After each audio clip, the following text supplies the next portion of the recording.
வணக்கம் நண்பர்களே. ஜனவரி 6 ஆறாம் நாள் பயிற்சியாக இயற்கை பழ பச்சடி. இயற்கை முறையில் பழங்களை பயன்படுத்தி எப்படி பச்சடி செய்யலாம் அப்படின்றத நம்ம இன்னைக்கு பார்க்க போகிறோம். பழ பச்சடி செய்வதற்கு தேவையான பழங்கள்: ஆப்பிள் 1, வாழைப்பழம் 1, செரி பழம் 4, பேரிச்சை 4, உலர் பொருட்கள் பாதாம் 4, பிஸ்தா 4, முந்திரி 4, வால்நட் 2, உலர் திராட்சை ஒரு 7-8 எடுத்துக்கோங்க. நாட்டு சர்க்கரை 1 ஸ்பூன், இந்துப்பு 1 சிட்டிகை. இது போக நமக்கு இயற்கை முறையில் தயார் பண்ண தயிர் தேவை. இப்போ நம்ம எப்படி தயார் பண்ணலாம் அப்படின்றத பார்க்க போகிறோம். இந்த பழப்பச்சடி செய்கிறதுக்கு நமக்கு இயற்கை முறையில் தயார் பண்ணக்கூடிய தயிர் வேணும். அதுக்கு நம்ம என்ன பண்ண போகிறோம் அப்படின்னு சொன்னால், இன்றைக்கி நம்ம பழப்பச்சடி நம்ம பண்ண போகிறோம் அப்படின்னு சொன்னால், முந்தின நாள் இரவே தேங்காவையும் எலுமிச்சம்பழத்தையும் பயன்படுத்தி இயற்கை முறையிலான தயிர் நம்ம ரெடி பண்ணணும். இயற்கை தயிர் ரெடி பண்ணுறதுக்கு ஒரு அரை முடி தேங்காவும் ஒரு அரை எலுமிச்சம்பழமும் நமக்கு தேவைப்படும். அரை முடி தேங்காவை நம்ம நல்லா கட் பண்ணி அல்லது துருவி எடுத்துட்டு கொஞ்சமாக தண்ணி சேர்த்து தேங்காய் பால் எடுக்கணும்.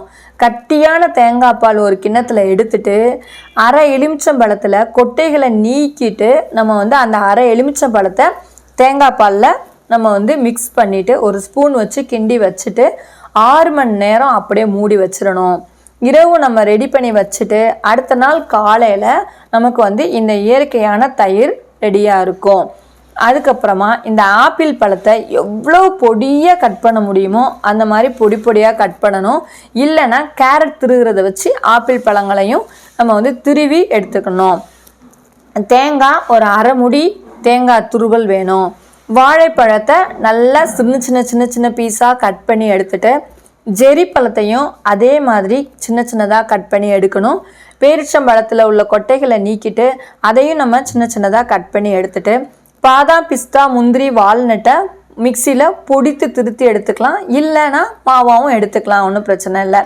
உலர் திராட்சையும் நம்ம பீஸ் பீஸாக கட் பண்ணி எடுத்துக்கலாம். எடுத்து இது எல்லாத்தையும் ஒரு பவுலில் போட்டு மிக்ஸ் பண்ணிவிட்டு இது கூட நாட்டு சர்க்கரை 1 ஸ்பூன் அல்லது 2 ஸ்பூன் கூட போடலாம். உங்களுக்கு எப்படி தேவைப்படுதோ அந்த மாதிரி நீங்கள் ஃபஸ்ட்டு 1 ஸ்பூன் போட்டு பாருங்கள். இன்னும் டேஸ்ட் வேணும்னா இன்னொரு ஸ்பூன் ஆட் பண்ணிக்கலாம். அப்புறம் 1 சிட்டிகை இந்துப்பு. இது எல்லாத்தையும் நல்லா மிக்ஸ் பண்ணிவிட்டு இயற்கை தயிரை நல்லா உங்களுக்கு எவ்வளோ தேவையோ அந்த அளவுக்கு நம்ம இயற்கை தயிரை இந்த பழப்பச்சடி கூட சேர்த்து நல்லா அந்த இயற்கை தயிர் போட்டு மிக்ஸ் பண்ணிவிட்டு ஒரு 10 நிமிஷம் அப்படியே வச்சுருங்க. நல்லா அதில் பழங்களில் எல்லாத்துலேயும் இந்த தயிர் ஊறிடும். ஊறின உடனே அதுக்கப்புறம் நீங்கள் எடுத்து ஒரு பவுலில் உங்களுக்கு தேவையான அளவு எடுத்து சாப்பிட சாப்பிட உங்களுக்கு நாக்கு இழுக்கும். எவ்வளோ வேணுமோ அந்த அளவுக்கு காலை உணவுக்கு இந்த பழப்பச்சடியை நாம் சாப்பிட்டு மகிழ்வோம். நன்றி, வணக்கம்.